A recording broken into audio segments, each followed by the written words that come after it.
moving on to Everton, obviously there's so much talk around the takeover at the moment, uncertainty around the club. I saw the Everton finance expert suggested Mashiri should add an independent director to the board to reassure potential bidders. Could that be a move that would help smooth the process and get people more interested in buying the club? Well, I think it's less about making interested parties more interested. I think it's actually probably more about helping Everton themselves deal with the situation that they've got and the complexity that they've got.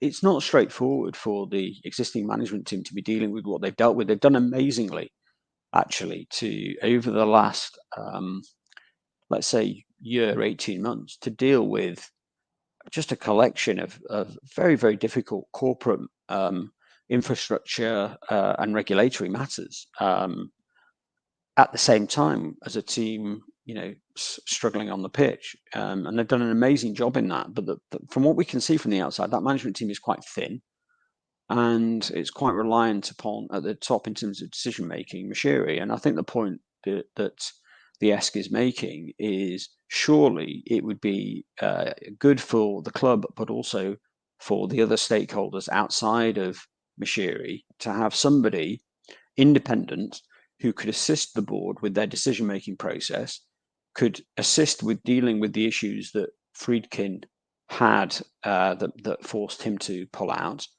and could offer the fans a level of reassurance that the decision making was more than just the principal shareholder, and was, that there was actually some kind of independent and high quality analysis there pushing back if necessary, as you would find on the boards of most publicly listed companies. They would have at least one and probably two or three independent directors, or independent of the management, independent of the principal shareholder and the chairman.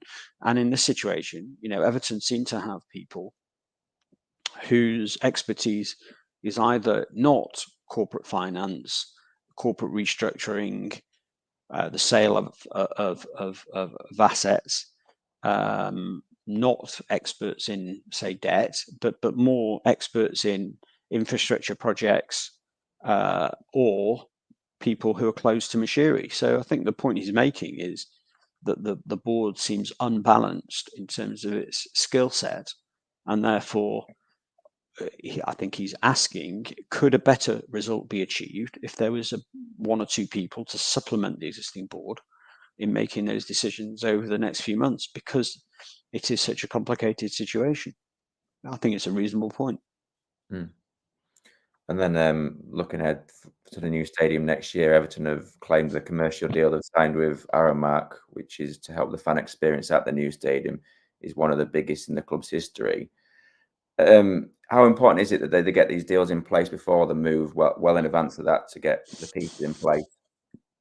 Well, it's like, all of these commercial deals are incremental, and therefore, they're important, but on their own, they're not going to change the major challenges that they've got in the shorter term. And they're not going to be comparable to the difference it would make if they got a very large name sponsor, naming right sponsor. That would make a very material difference. If they could get somebody in to pay, I don't know, let's say 10, 15 million pounds for a headline naming rights deal per year, that would be important. But these sorts of partner deals are likely to be very significantly lower than that.